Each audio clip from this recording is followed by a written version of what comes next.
Ata-ana bo'g'ichi farzandlarining ehtiyojini qamdash yo'lida harmay talmay ishlaydi, charchaydi. Ana bo'g'ichi farzandim deb 9 oy qurusoq ko'tarib, ondan olamni zilzil keltirgudek to'lg'oqni beshidan o'tkazib, uni tug'adi. Tuqqandan keyin uni emitib, asrab cho'ng qiladi. Uni cho'ng qilish jarayonida necha kecha uyqularni o'ziga harom qiladi. Ammo bu uningga nisbatan hech qanday jafo tuyulmaydi. Chunki ana bolaning rohati uchun o'zining rohatini butunlay unutadi. Ata-onaga nisbatan bolalarning xushallik hisoblanadi. Ata-Allah bolalarning yaxshi o'qib, cho'ng bo'lib, qatorga qo'shilganini ko'rganda o'zini cheksiz xushallik va saodatman his qiladi. Chunki farzandlar ota-onalarga nisbatan ularning ham buguni ham atisi. Shuning uchun ata-onalar o'zlarini unutgan holda bolalar uchun yashaydi. Dunyoda ota-onasi hayot bo'lgan musulmondan bu baxtli musulmon bo'lmasa kerak. Chunki ata-ona dunyoda g'amguzar va yuranchoq, oxiratda bo'lsa jannatning ochquchi. Ota-onasiga yaxshilik qilish orqali qo'liga jannatning ochquchini ola olmagan inson haqiqatan baxtsiz insondir. Payg'ambarimiz Muhammad alayhisalom bundoq odamga beddua qilgan. Bir kuni payg'ambarimiz Muhammad alayhisalom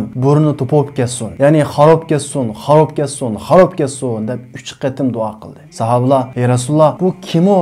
deb so'radi. Payg'ambarimiz Muhammad alayhisalom ota-onasi yoki ikkisining birisi qashida hayot turib, uni rozi qilib jannat kirolmagan odam xarob ketsin, burni to'pib ketsin dedi. Darvaqa payg'ambarimiz degandek ota-onalar farzandlar uchun jannat kirishning fursati. Ota-onalarning bolalar ustidagi haqlarini ularga yaxshilik qilish degan bu bir jumla so'zga yig'inchoqlashga bo'ladi. Ammo ota-onalarga yaxshilik qilish degan bu bir jumla so'z ota-onalarningki moddiy va ma'naviy jihatda holidan obdan xabar olish, ularni asrash, ularga kamtar bo'lish, ular gapni anqara olmaydigan, gap tushunolmaydigan bo'lib qolgan bo'lsa-mu, ularning gaplarini astoydillik bilan tinglash va ularga kamoliy ehtirom bilan hurmat qilish, ularning umid orzularini amalga oshirish va ularga kamoliy ehtirom bilan umidvor bo'lish, ularning orzu-umidlarini amalga oshirish va ularga kamoliy ehtirom bilan hurmat qilish qatorliq hamma taraflarni o'z ichiga oladi. Shuning uchun Alloh taolo bizni ota-onaga yaxshilik qilish degan bu bir jumla so'zga buyuradi. Hatto ota-onangiz kofir bo'lsa-mu, hatto sizni islomdan yurishga buyurgan din dushmani bo'lsa-mu, ularga diniy jihatlarda itoat qilmasdan, ammo dunyoviy masalalarda ularga yaxshilik qilish, ularga hamroh bo'lishga buyuradi. Hatto nurg'unlagan oyatlarda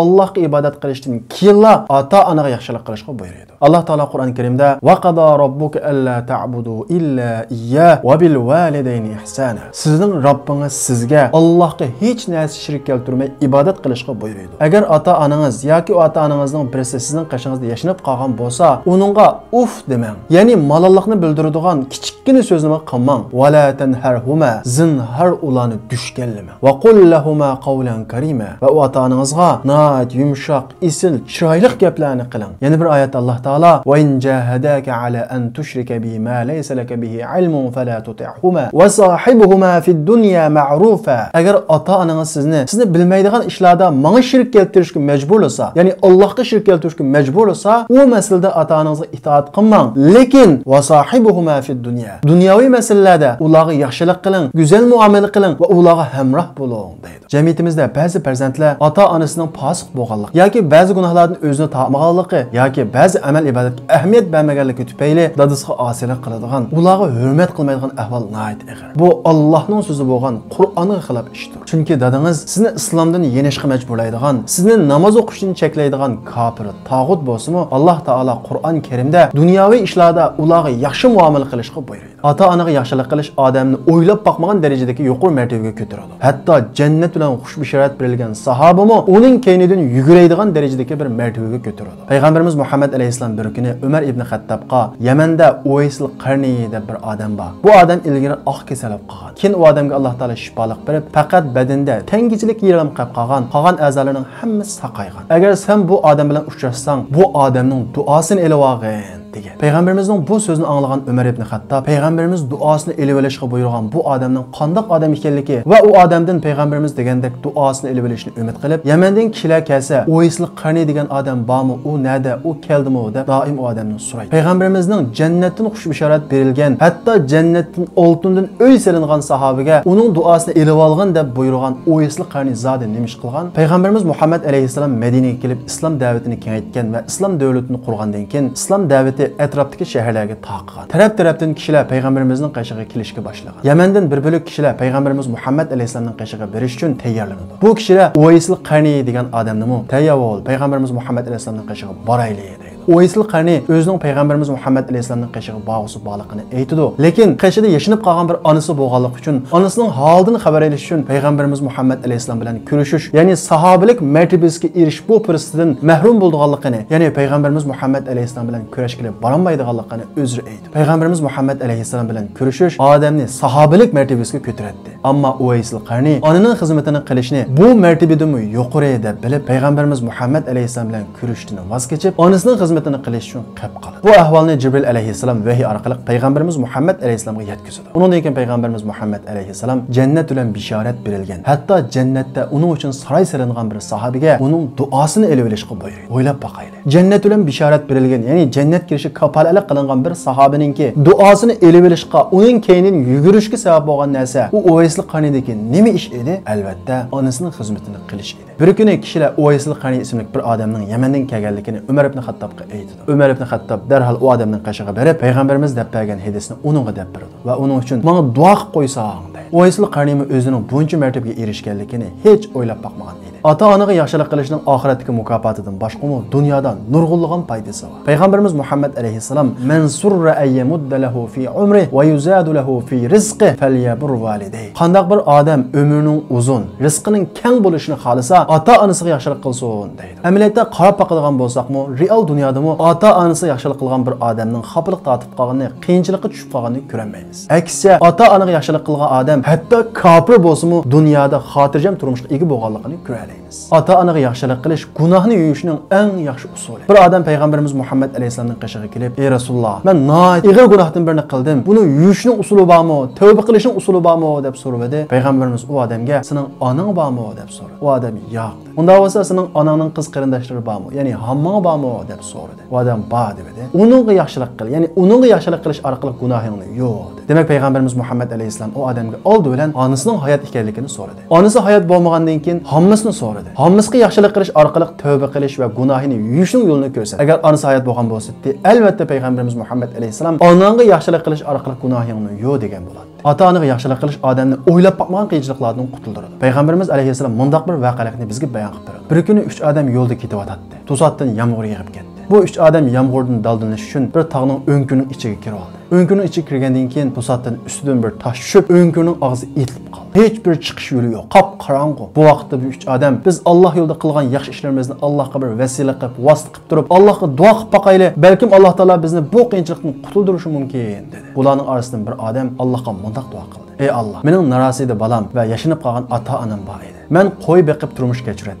Va shundaqla har kuni qo'yning ustidan akilib, oldi bilan ota-onamga, undan keyin balamga ichkizadi. Men bir kuni uyga sutni elib kelsam, ota-onam uxlab qoldi. Bolalarım sutni ichaman deb turib oldi. Men bolalarimga bermay, ota-onamning uyg'onishini saqladim. Hattoki tong ota-onam uyg'ondi, ondan keyin men sutni ularga ichkizdim.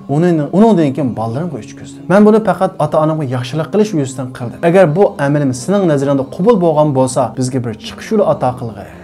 Bu kishining duosi bilan tog'ning o'nkurligi toshdan yo'ruqliq ko'rindi. Ya'ni azroq echildi. Qolgan 2 kishining duosi bilan bu o'nkurning eg'izidagi tosh butunlay eshlab, ular bu qiyinchilikdan qutuldi. Demak, bu voqelikdagi 3 kishining o'nkurdan saq-salomat qutulishiga sabab bo'lgan ishlardan birisi, ularning orasidagi birisining onasiga qilgan yaxshilik, ota-onaga yaxshilik qilish, oxiratda bizning jannat kirishimizga sabab bo'lsa, dunyoda har xil qiyinchiliklardan qutulishimizga, duoyimizning ijobat bo'lishiga, umrimizning uzun, rizqimizning keng bo'lishiga sabab bo'ladi. Aksicha, ota-onaga osiylik qilish, ularga hurmat qilmaslik, ularga yaxshilik qilmaslik Allohning g'azabiga duchor qiladi. Payg'ambarimiz Muhammad alayhisalom 3 turli kishi bor. Bu 3 turli kishiga Alloh taolo qaramaydi deydi. Uning birisi bo'lsa ota-onasiga osiylik qilgan odam. Sahobalardan birisi payg'ambarimiz Muhammad alayhisalomdan eng cho'ng gunoh qaysi ey Rasululloh deb so'radi. Payg'ambarimiz Muhammad alayhisalom Allohga shirik qilish dedi. Uningdan keyinchi deb so'radi. Payg'ambarimiz Muhammad alayhisalom shirkdan keyinla ota-onaga osiylik qilish dedi. Ota-onaga osiylik qilish shu darajada cho'ng gunohki, ota-onaning ruxsatini olmay, ularni norozi qilib turib hijrat qilish yoki jihad qilish, agar u jihad farz kifoya bo'lsa,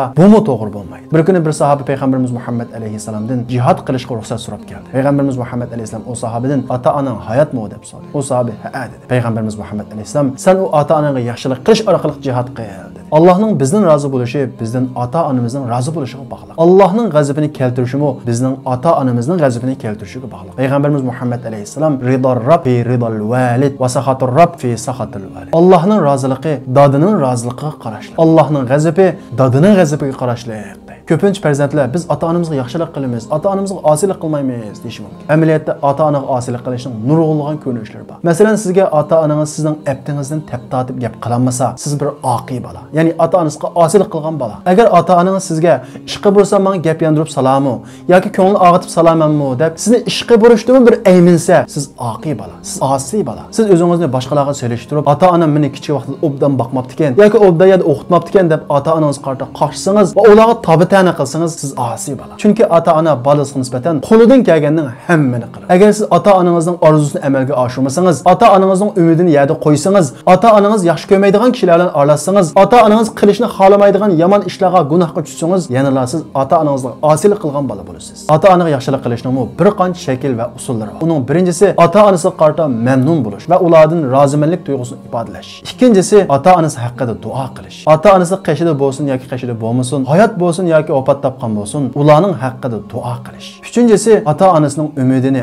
orzusini oqlash. Ota-onasi yaxshi o'qishni umid qilgan bo'lsa, yaxshi o'qish. Yaxshi ishlarni qilishni umid qilgan bo'lsa, yaxshi ishlarni qilish. Uchinchisi ota-onasi orzu qilgan va umid qilgan ishlarni qilish. Masalan, ota-onangiz sizdan yaxshi o'qishingizni, yomon ishlarni qilmasligingizni umid qilgan bo'lsa, buni qilish sizning ota-onangiz qilgan yaxshiligingiz bo'ladi. To'rtinchisi, ota-onangiz vafot topgan bo'lsa, ularning do'st yoralarini ziyorat qilish va ularning qabrisini imkon bo'lsa ziyorat qilish. Beshinchisi, agar ota-onangiz qishingizda hayot bo'lsa, ularga ma'naviy va moddiy jihatlarda yaxshilik qilish, ularning holidan obdan xabar olish. Agar siz saqsiz bo'lsangiz, ota-onangizga yaxshilik qiling. Agar siz yo'qsul bo'lsangiz, kambag'al, namrat bo'lsangiz, ota-onangizga yaxshilik qiling. Agar siz bir qiyinchilikqa duch kelgan bo'lsangiz, bundan chiqishni xohlasangiz, ota-onangizga yaxshilik qiling. Agar siz umringizning uzun bo'lishini xohlasangiz, ota-onangizga yaxshilik qiling. Agar siz gunohingizdan kechirim qilinishini, mag'firat bo'lishini xohlasangiz, ota-onangizga yaxshilik qiling. Agar siz kasaljan saqsiz bo'lsangiz, bu kasaldan saqishni xohlasangiz, ota-onangizga yaxshilik qiling. Agar siz kambag'al, yo'qsul bo'lsangiz, rizqingizning keng bo'lishini xohlasangiz, ota-onangizga yaxshilik qiling. Agar siz umringizning uzun bo'lishini xohlasangiz, ota-onangizga yaxshilik qiling. Agar siz bir qiyinchilik tushib qolgan bo'lib, bu qiyinchilikdan qutulishni xohlasangiz, ota-onangizga yaxshilik qiling. Agar siz gunohingizdan kechirim qilishni xohlasangiz, ota-onangizga yaxshilik qiling. Agar siz dunyoda xotirjam turmushga erishmoqchi bo'lsangiz, ota-onangizga yaxshilik qiling. Agar siz